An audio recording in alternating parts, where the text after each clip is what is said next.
Shane, what's happening tonight? What happened? Well, tonight we had a really great march and rally for Justice for Jazz Artists, which is a campaign to try and get jazz musicians who play in the top clubs in New York to get some of the same benefits that they would get on Broadway or in one of the big classical orchestras. We think they deserve it just as much. They're just as good of players. We want to see basic coverage like pension benefits, which they would get in those other places, protections on the recordings that are made when they're in that club, right. And also scale wages. We want them to get fair pay. We think that they deserve these kinds of very basic workplace standards, and these clubs are refusing to do it. The top 6 jazz clubs are the ones that we've targeted. That's the Blue Note across the street from here, and then also Village Vanguard, the Jazz Standard, Iridium, Birdland, and Dizzy's Club Coca-Cola, which is part of Jazz at Lincoln Center. We think that that level of club, they're the ones getting the tourist money, they're the ones who can afford this kind of stuff, and it's been way too long. They should have done this many years ago. We at the Musicians Union should have taken care of this a long time ago, but we think that justice needs to be served here.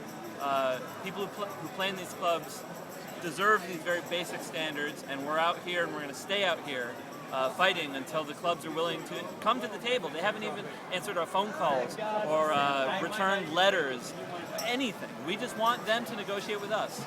We're not trying to put anyone out of business. We're just trying to make sure that there's fairness in place, that these clubs are willing to do the right thing. They have amazing world-class musicians playing here, and those musicians are not being taken care of. We've heard so many stories about jazz musicians who get old and are still in poverty despite being some of the greatest artists of their generation, and that's not fair, that's not right. And this is the thing that we're trying to make happen, the first step towards fixing that injustice. We want to make sure that people who are at this level of performance especially get basic fairness and basic workplace standards, including pension and a fair and dignified retirement. And that's just a basic right that they deserve. They do it in Europe. They do it in a lot of other countries where they care about jazz. This is one of the major jazz capitals of the world, New York City, and we want to make sure that it happens here. And that's what Justice for Jazz Artists is all about. We want people to put pressure on these clubs, write letters, send emails, post on Facebook to these clubs telling them they need to do this, and also to sign our petition so we know how many people all over the world are in favor of this. justiceforjazzartists.org, and we're on Facebook /Justice for Jazz Artists, and we just want people to come out and make their voices heard. If you care about jazz, tell the clubs that they need to do the right thing, and that's what we're here to make. Okay, and a little about yourself. Sure, my name is Shane Gasteyer, and I'm a union organizer. And I which union? I work for the Musicians Union, the New York City local, which is Local 802 of the American Federation of Musicians. And of course, you're a musician.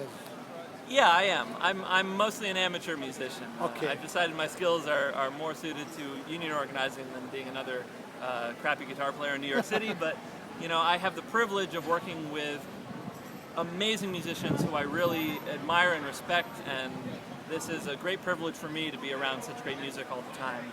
And they deserve this, and I really hope that we're able to get people behind this cause because it's a good one and it's a just one.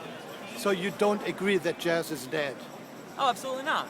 I mean, people still come to New York from all over the world to hear jazz.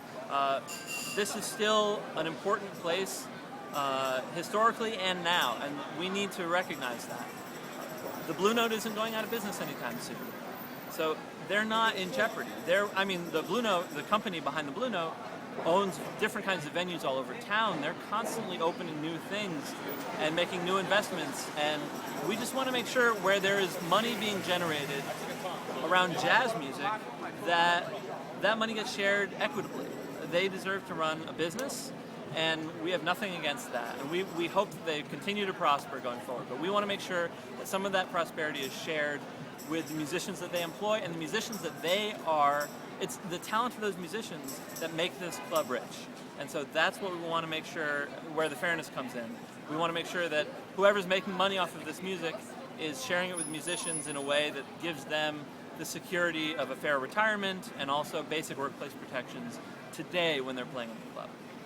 Very good. So Doobie-Doobie is going to support it. Let's work together and make it to a better world for jazz musicians. Absolutely, and Jazz musicians face a lot of problems right now, and musicians in New York and all over the country face a lot of problems right now. And this is one very fundamental thing that for us is the first step.